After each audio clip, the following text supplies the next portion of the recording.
Stephen, you had a bit of time to reflect on last night. What are your thoughts now? I'm very pleased with the performance and obviously the win and the clean sheet, so many positives from the game. I thought the lads carried the game plan out really well. I think we come off the gas a little bit at 2-0 through to half time, and then the lads picked it up again and went and killed the game off, and then it was just about managing the game and me having that luxury to make changes with a view to the weekend, which we haven't been able to do that of late. So very pleased, good reaction from the old firm, and we move forward. When you look at that opening 45 minutes, is that what you sort of point to the players and say that is what I'm looking for the rest of the season? Yes, and the players are well aware of the standards we're looking for, and I think a lot this season we've achieved that level. The problems we've had is we haven't been able to maintain it consistently, and sometimes we've gone into games a little bit complacent and haven't found that level, and we've come unstuck and we drew games that we maybe should have won. So moving forward, the challenge for us, I've said it before, I'll say it again, is we need to find a better level of consistency. What do you do as a manager to try and guard against that complacency? Keep reminding players individually, collectively, of the standards expected at this club.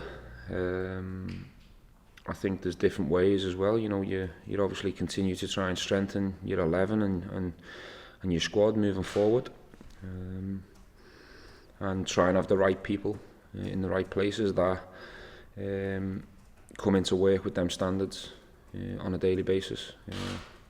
The likes of Jermaine, you know, who've been around the game a long time, who have that experience and know what's expected at big clubs. When you look ahead to the weekend, the last time you played Motherwell, it was obviously a big victory, but they've quite significantly changed their style since then. How different is the challenge of facing them now than it was back then? We are aware that they have changed the style slightly. That doesn't mean at times that they won't go direct. They're obviously playing with exciting wingers at the moment, inverted, that like to come inside, go outside. They seem to be a bit younger, more energy about them, so they've done very, very well at home. I think it's 5 on the spin. They've maybe won. Obviously their away form is not as strong at home, but you know, we're going to their place, so we expect a good Motherwell team. We expect a reaction from their defeat last night, so we'll have to find a similar level to last night to try and get out of it what we want. How frustrating has it been, Stevie, drawing those games that you should have won, you know, when they've tightened up the title race? Well, it's hurt us. That's the reality. You know, you can be as frustrated for as long as you want. I don't think that helps, to be honest, but that complacency and the inconsistency has damaged us this season in terms of our targets. And if we carry that on from now till the end of the season, it'll damage us again. And obviously going into next season, that's for me to address. We'll analyse the season as a whole at the right time, and we'll analyse what we've done really well and where we fell a bit short, and I'll try and obviously fix them problems that we've had. If results go certain ways this weekend, Celtic can be champions again. Is it now just about keeping the title race open for as long as possible? No, it's just about us winning the next game. The challenge for us is Motherwell. That's the next challenge, and we do everything we can to go and take maximum points, and if that delays it, then good, but for us the focus is just on Rangers and us winning games. Stephen, your thoughts on Ryan Kent's here? You know, the club contested these 2 match ban. What's your thoughts on that? Nothing. We wait to find out what the next step is, and we go there.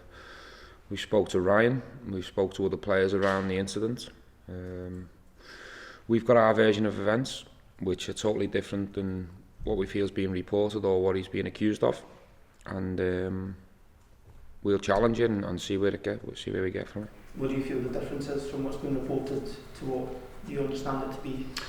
Well, we don't think it was violent conduct, and we don't think it was in the face. Simple as that. Do you think the photograph gave the wrong impression? Yes, I do, and it's always easy in hindsight to look at pictures that look worse than they are. I've known Ryan since he was 8-9 years of age. He hasn't got a violent bone in his body. He's never been involved in something like this before. I think Ryan was just merely pushing him away to get him out of his face after being provoked. That's our side of it, but we'll see what the three people on the panel think and Claire, and we'll see what comes from it. You may be surprised that out of all the incidents in the game that Ryan Kent's only went so far to be brought up in front of the panel. Look, the old fame's gone. It's in the past. We drew a line under it. Of course, I'll answer your question on Ryan Kent because it's relevant in terms of moving forward. But we've moved on. We've played hard. We've won a game. Our focus is on Motherwell. So I've got really nothing else to say on it. Actually, the man next to you, he got off to the perfect start, run back in the team, and you expect that to continue as well with Morelos being absent? Yeah, we hope so. We've got every confidence and belief that Jermaine's capable of that. Knowing him better than most, he's probably been a bit frustrated with me in terms of game time and minutes. I know him very well.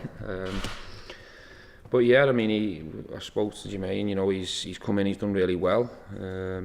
And I've got every confidence he'll continue to build on last night's performance. He'll start again at Motherwell, and we'll go from there. Jermaine, can I ask you about your Old Firm experience? Sorry to go back to it. Yeah, obviously it was a good experience. Obviously it would have been better if we'd won the game. I haven't played number of derbies. I remember when I first signed, I bumped into Graham Souness and he said it's the best derby you'd ever played in. I was like, really? But yeah, I mean, it's a special game. I mean, as players, they're the games that you want to play in. It's a massive game. Atmosphere was electric.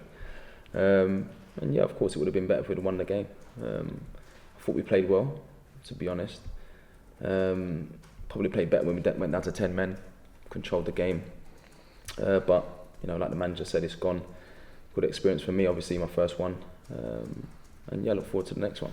Have you played with young strikers before in the past who've been perhaps a bit hot-headed like Morelos? I think it's, yeah, of course. You think about the best forwards. I mean, Wayne Rooney had a little bit of that when he was young.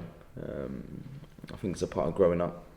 As you get older, you become more experienced, and you realise that you really need to get involved. What I would say is that when you're a threat, you're a top player. Defenders don't want to play against you; they try and provoke you, and sometimes you react. I had a little bit of that when I was at West Ham when I was young. I used to get involved, got sent off a few times, and you get older and you try and switch off and just focus on the games, focus on scoring goals. And with Alfredo, I'm sure that in time, he'll sort of like blank it out and he'll become better at that. What steps did you take to calm yourself down, as it were? Just wanted to stay on the pitch, missing games, opportunities to score goals. It was as simple as that.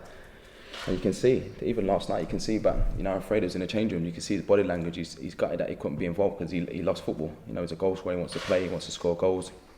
He's an international. So if you're getting sent off and you're missing games, opportunity where you can get your goals. I think he scored 29 goals. You can finish the season with 30 plus goals. So of course he's going to be frustrated, but of course he will learn.